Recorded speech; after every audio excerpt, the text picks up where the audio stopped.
Halo semua, balik lagi di channel Toraokun. Sebelum pembahasannya dimulai, silahkan klik tombol subscribe dan aktifkan lonceng notifikasinya supaya kalian gak ketinggalan info dan teori terbaru seputar One Piece.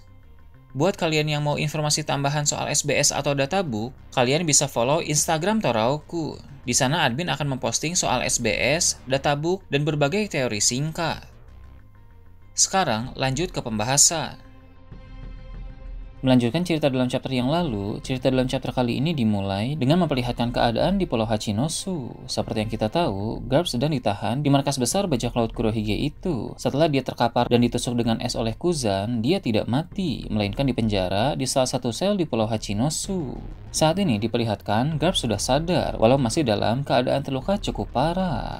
Kuzan pun mendatangi sel penjara Garp, sehingga mereka berdua bisa berbicara di sana. Garp bilang dengan semua hal yang telah Kuzan lakukan sebagai seorang bajak laut belakangan ini, mantan muridnya tersebut telah jatuh terlalu dalam. Namun Garp mengingatkan Kuzan bahwa masih ada kesempatan untuk kembali ke jalan keadilan. Kuzan pun menanggapi kata-kata itu dengan berkata bahwa inilah jalan yang telah dia pilih, sehingga Garp tidak usah peduli lagi. Garp lalu bertanya mengapa Kuzan tidak menghabisinya saja, padahal dia punya kesempatan untuk melakukan hal itu. Kuzan tidak menjawab pertanyaan dari Garp ini, yang menandakan bahwa Kuzan memang tak ingin Garp mati. Melihat Kuzan tidak menjawab, membuat Garp berkata, dengan membiarkan dia terus hidup, maka sama saja dengan mengundang bencana besar ke Pulau Hachinosu. Sang marinir legendaris itu menegaskan, ketika dia merasa kondisi fisiknya telah semakin pulih, maka dia akan mengamuk di sana. Sebab apabila nanti tubuhnya sudah membaik, maka rantai dan sel penjara tidak akan mampu menahan amukannya. Apalagi Garp bukan seorang pengguna kekuatan buah iblis, sehingga bajak laut Kurohige tidak akan bisa meredam kekuatan Garp memakai batu laut. Kuzan tidak menjawab lagi, tapi dalam hati, Kuzan justru berharap Garp cepat pulih agar bisa meloloskan diri dari penjara Hachinosu. Jika Kuzan membebaskan Garp, dirinya akan dianggap sebagai pengkhianat oleh Kurohige. Tapi jika Garp berhasil meloloskan diri dengan kekuatannya sendiri, maka Kuzan punya alasan kuat mengapa Garp bisa bebas. Untuk saat ini, Kuzan belum boleh dianggap pengkhianat oleh Kurohige, karena masih ada hal yang harus dia lakukan di dalam kelompok bajak laut Kurohige itu. Sepertinya Kuzan memang memiliki misi tersendiri untuk menyusup ke dalam kelompok Yonko Kurohige.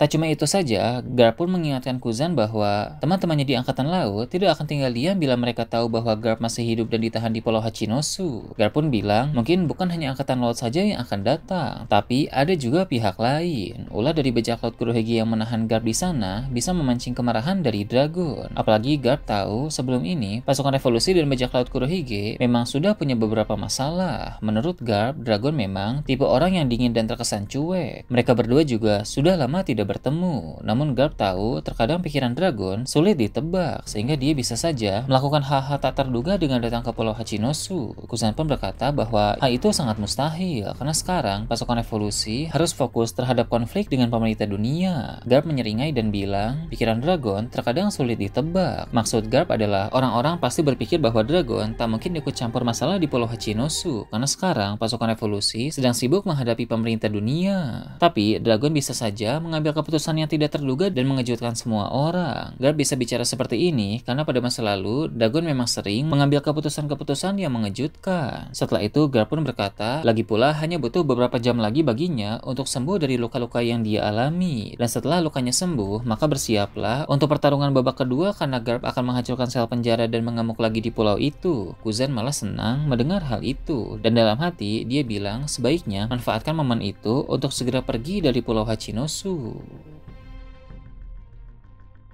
Beralih ke tempat lain, cerita memperlihatkan pasukan revolusi di kerajaan Kamabaka. Di sana Dragon telah membaca berita koran terbaru. Salah satu beritanya tentang berita Garp yang sebelumnya sempat hilang kabar di Pulau Hachinosu, tapi kini telah diketahui masih hidup dan ditahan di sana. Ivankov yang tahu bahwa Garp adalah ayah dari Dragon mulai bertanya apa yang akan Dragon lakukan terkait nasib Garp. Ivankov mengingatkan bahwa sekarang pasukan revolusi harus fokus dengan pemerintah dunia. Selain itu, pertarungan melawan kesatria suci terutama Dragon melawan Garling sudah di depan mata.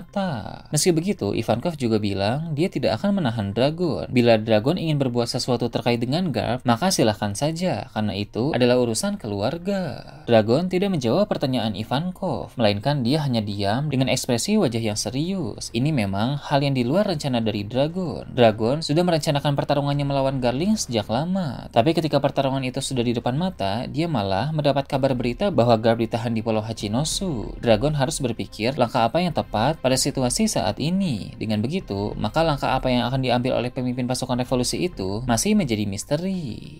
Kemudian, cerita berpindah ke Pulau Elbaf. Di sana diperlihatkan Franky sedang berkeliling melihat-lihat batang pohon Adam. Seperti yang kita tahu dari chapter yang lalu, para kru bajak laut topi jerami terbagi menjadi 3 kelompok. Pertama ada Robin dan Chopper yang ingin tinggal lebih lama di perpustakaan burung hantu. Kemudian Franky yang sendirian menelusuri lebih dalam tentang pohon Adam. Dan sisanya, Luffy dan yang lain kembali ke desa Elbaf untuk berpesta dengan para raksasa di sana. Nah, menyoroti keberadaan Franky saat ini, Franky tampak takjub ketika dia melihat lebih dekat batang besar pohon Adam itu, serta ranting-rantingnya pun memiliki ukuran yang sangat masif. Franky berkata sepertinya tidak akan masalah jika dia mengambil beberapa ranting pohon Adam yang sudah terjatuh, karena ranting-ranting yang besar itu bisa dijadikan sebagai bahan untuk mengupgrade kapal Tosansani. Tiba-tiba datang sekelompok raksasa yang terdiri dari sekitar belasan orang. Mereka terlihat seperti kumpulan pembuat onar. Mereka tidak senang ketika melihat Franky melihat-lihat pohon Adam, karena sekelompok raksasa itu tidak suka dengan manusia. Mereka pun mulai mengganggu Franky yang sedang jalan-jalan di sana. Awalnya, Franky mencoba untuk menahan diri, karena sebisa mungkin dia tidak mau terlibat masalah dengan para raksasa Elba. Namun lama-kelamaan, kesabaran Franky mulai habis akibat gangguan-gangguan dari mereka yang semakin meningkat, sehingga Franky pun mulai menghajar salah satu raksasa pembuat onar itu. Raksasa lain di sana yang melihat temannya dihajar langsung menyerang Franky sehingga pertarungan pun terjadi. Dalam pertarungan itu, Franky mampu menumbangkan beberapa raksasa dengan cepat, tapi pada akhirnya dia cukup terdesak karena perbedaan jumlah yang signifikan. Ketika Franky sudah mulai terdesak, tiba-tiba datang seorang manusia dan langsung ikut campur. Dia membantu Franky menangkis tebasan pedang dari salah satu raksasa di sana dengan kapak miliknya. Tangkisan dari orang ini membuat pedang milik raksasa itu langsung menjadi patah, yang menandakan ada haki yang mengalir kuat pada kapak yang dia gunakan. Para raksasa pembuat onar itu pun rupanya mengenal orang tersebut, sehingga mereka langsung pergi dengan kesal. Mereka tahu percuma saja untuk melawan, karena sosok itu memang terlalu kuat. Franky pun menjadi bingung dan bertanya siapa orang itu. Ternyata dia adalah Skopper Gaban. Jadi ketika sebelumnya Skopper Gaban datang ke desa Elbaf tempat Luffy dan yang lain sedang berpesta, dia bertanya kepada Luffy di mana kru Luffy yang lain. Luffy pun menjawab Robin dan Chopper masih di perpustakaan Sao, sedangkan Franky berkeliling sendiri untuk melihat-lihat pohon Adam. Skopper Gaban yang tahu bahwa di sekitar pohon Adam ada banyak raksasa pembuat onar langsung memutuskan untuk menyusul Franky karena dia yakin Franky akan berada dalam masalah. Nah, benar saja di sini Franky dikeroyok oleh banyak raksasa Elbaf yang jahat. Untung saja Gaban datang untuk menolong Franky. Gaban pun bilang kepada Franky lebih baik sekarang berpesta dulu saja bersama yang lain. Jika nanti Franky ingin melihat-lihat pohon Adam atau bahkan ingin mendapatkan kayu Adam, Skopper Gaban akan menemaninya berkeliling. Di Elbaf memang tidak semua raksasa suka dengan manusia. Ada beberapa dari mereka yang benci terhadap manusia.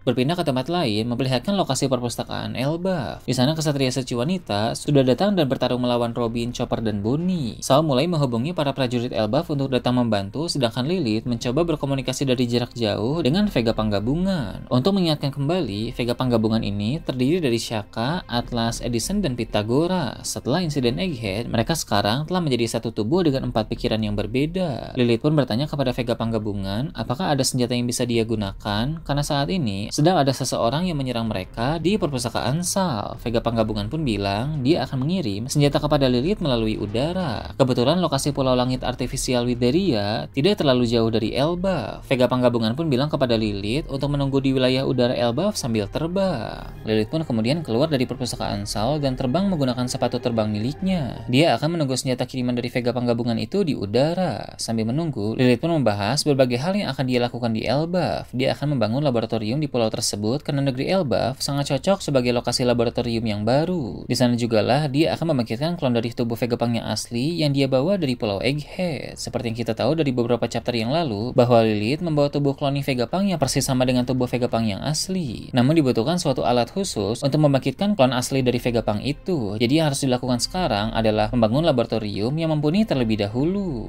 Ketika Lilith sedang terbang di udara, dia melihat ada wilayah yang sangat menakjubkan di Pulau Elbaf. Itu adalah wilayah atas pohon Adam yang biasa disebut sebagai dunia surga. Itu adalah tempat tinggal para bangsawan Elbaf, termasuk tempat istana kerajaan utama Elbaf berada.